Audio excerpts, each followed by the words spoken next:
Hey everybody, how you doing? This is Dan Blanchard with the Travel in Time with Dan show. Today I am in Worcester, Massachusetts at the Bancroft Tower that was built in 1900 here again in Worcester, Massachusetts with the Dan in Time, Travel in Time with Dan show, where we mix travel with history and with leadership. So let me tell you a little something about this castle. This is in Worcester, Massachusetts.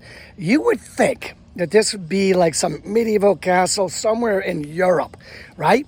But it's right here in Worcester, Massachusetts. It was built during the Gilded Age. And if you're not familiar with what the Gilded Age is, the Gilded Age was a time where like a few people had crazy, crazy money. I mean, super crazy money.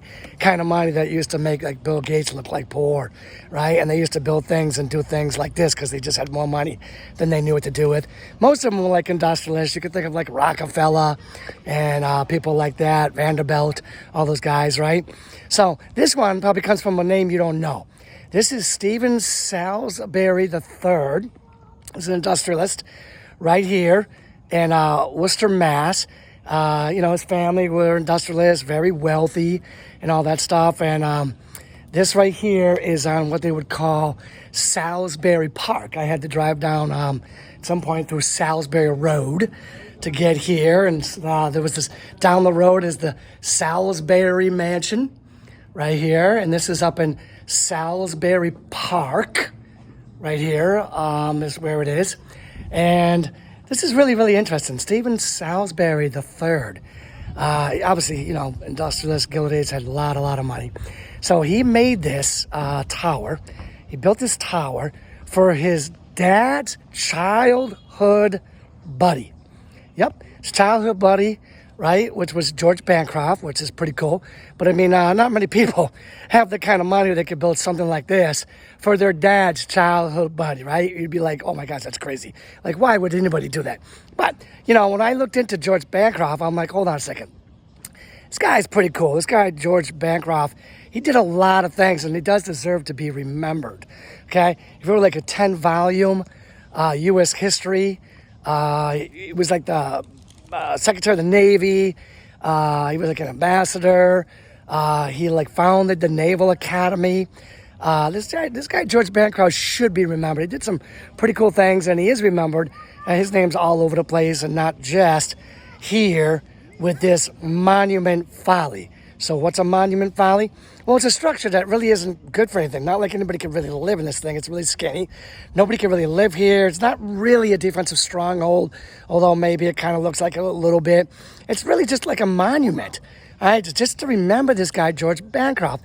And the thing was built in 1900. George Bancroft was already dead, right?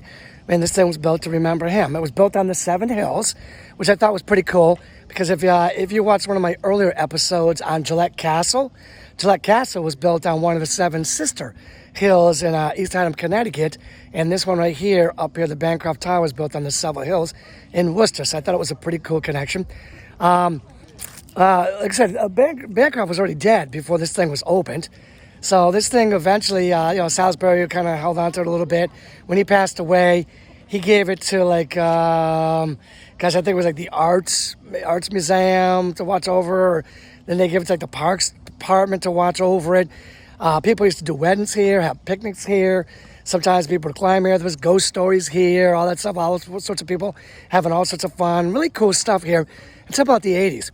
In the 80s, the partying just got out of control in the 80s, and they closed it down.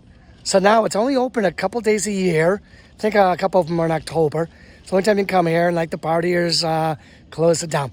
So, I like to do leadership when I'm doing it, when I do these videos. So my leadership thing today is legacy. That's my leadership principle here. George Bancroft deserves to be remembered, right? He had quite a legacy with his 10-volume U.S. history, creating the Naval Academy. That's quite a legacy for George Bancroft, right? And look at Salisbury. Salisbury here, by creating the Bancroft Tower, it's quite a legacy right here that's still here today. By the way, there was actually 3 of these, believe it or not. This is the last one that's left, all right? So, definitely legacy. I think something like this, the combination between what Salisbury did and Bancroft did, I think it's really, really important to like remember the past. And by remembering the past, we get to shape the present and inspire the future. So once again, this is Dan Blanchard with the Travel and Time Show with Dan. Hope you enjoyed my show where we mix travel with leadership and with history. Not sure where I'll be next, but wherever I am, it'd be great. So you take care, and I'll see you again real soon.